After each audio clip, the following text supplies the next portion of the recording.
आपको गहराई में लेके चलेगा। खुदा ने अपना काम कर लिया ना।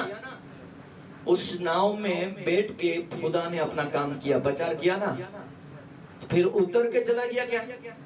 चला गया? क्यों नहीं गया? काम तो खत्म हो गया ना, तो क्यों नहीं गया? अभी वो गहराई में किसके लिए जा रहा है? किसके लिए जा रहा है? पतरस के लिए ना। हालेलुया। इसलिए मैं कहना चाहता हूं मेरे प्रियो, जब तुम अपने जीवन को खुदा के हाथ में दे देंगे, खुदा तुम्हें गहराई में लेके जाएगा। मेरे साथ बोलो, गहराई। गहराई। वहां संपत्ति भी ज्यादा होगा, अनुभव भी ज्यादा होगा, अभिषेक भी ज्यादा होगा। Hallelujah, hallelujah, hallelujah. संपत्ति भी ज्यादा, अनुभव भी ज्यादा, अभिषेक भी ज्यादा। अभी देखो यहाँ पे क्या हो रहा है। पतरस की नाव में पतरस था तो पूरी रात झील में जाल चल रही है। मेरे साथ बोलो, पूरी रात। पतरस बैठ के पूरी रात झील में चल रही है। झील में पूरी रात जाल डाले, जाल डाले, जाल डाले, जाल डाले। एक मच्छी आया क्या? नहीं। लेकिन उसी पतरस की नाव में अभी कौन है? यीशु। तो पूरी रात चली क्या? नहीं ना। यहां से सीधा निकल के प्रभु की इच्छा के अनुसार गहराई में पहुंच गए ना, सीधा। हालेलुया। यही चमत्कार है। सीधा गहराई में चल गई और एक ही बार में इतनी मछली आई कि पतरस ने कभी ऐसी दुआ भी नहीं करी होगी। क्योंकि मैं एक नाव लेके जाऊं तो मेरी यही प्रार्थना होगी कि प्रभु मेरी नाव भर जाए, ऐसा कोई प्रार्थना नहीं करेगा। हाँ, लेकिन थोड़ी बहुत मछली आई ऐसा कर सकते हैं, लेकिन इतना बड़ा विश्वास तो कोई नहीं करता पूरा नाव जहाज भर जाए।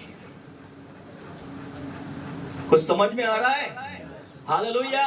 यहाँ पे पतरस की जब नाव पूरी भर गई और उसने सोचा कि दूसरे उसके साथीदार थे, उसको भी बुलाया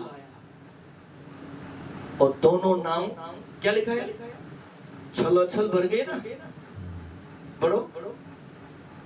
थैंक यू जीसस।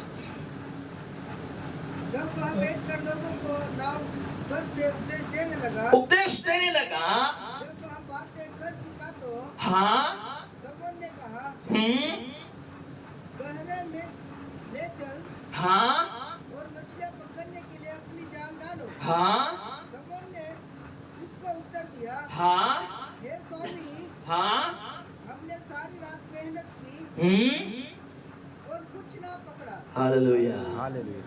हमने सारी रात तो मेहनत कर ली ना, कुछ नहीं मिला। अपनी इच्छा से चलेंगे तो हम ऐसे ही खाली हाथ रहेंगे, लेकिन खुदा की मर्जी के अनुसार अपनी नाव को चला देंगे तो फिर भरते जाएंगे। हाँ, पढ़ा। तो भी तेरे कहने से जाल डालूंगा। जब उन्होंने ऐसा किया तो बहुत मछलियां घेर लाई और उनके जाल फटने लगे। हाँ, इस पर उन्होंने अपने साथियों को जो दूसरी नाव पर थे संकेत किया कि आकर हमारी सहायता करे। और उन्होंने आकर दोनों नाव यहाँ तक भर ली कि वे डूबने लगी। क्या करने लगी? बोलो, क्या करने लगे? तो ये आशीष नहीं, क्या आशीष है ना? दोनों डूबने लगे। मेरे साथ बोलो, दोनों। जोर से बोलो, दोनों डूबने लगे। दोनों ये मैं क्यों बुला रहा हूं? चलो मजा आता है मुझे बोलने का। दोनों और दोनों तभी दोनों नाव इतने भर गई है, डूबने लगी है, तो पतरस और यीशु कहाँ पे होंगे? बोलो है कहाँ पे होंगे? नाव में थे ना, तो नाव तो पूरी मछलियों से भर गई है ना, ऊपर तो पूरा भरा हुआ है ना, और डूबने लगी। प्रभु को खड़ा रहने के लिए जगह था ही नहीं ना, तो कहाँ बैठे होंगे? कुछ तो दिमाग लगाओ। मैं सोच रहा हूँ वो इतना भर दिया कि मछलियों के ऊपर पतरस और किसी कपड़ा बपड़ा डाल के खुदा और पतरस बैठे होंगे। इतना है ना, दोनों भर गई है पूरा फूल। अभी मान लो कि आपके घर में चावल हो, पूरा ट्रैक्टर भर गए, तो आप चावल के अंदर बैठेंगे या साइड पे बैठेंगे, ऊपर बैठेंगे? ऊपर। कुछ समझ में आया? कुछ समझ में आया? जिस दिन तुम्हारी नाव खुदा की मर्जी पे चलेगी तो तुम्हारी पॉकेट खाली नहीं रहेगा।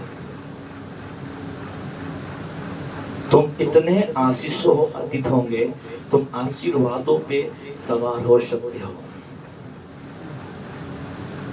मेरे जीवन में मैंने देखा है, मैं जब घर छोड़ के एक खेत में रहता था पेड़ के नीचे, आज खुदा ने मुझे 3 बिल्डिंग दिया है।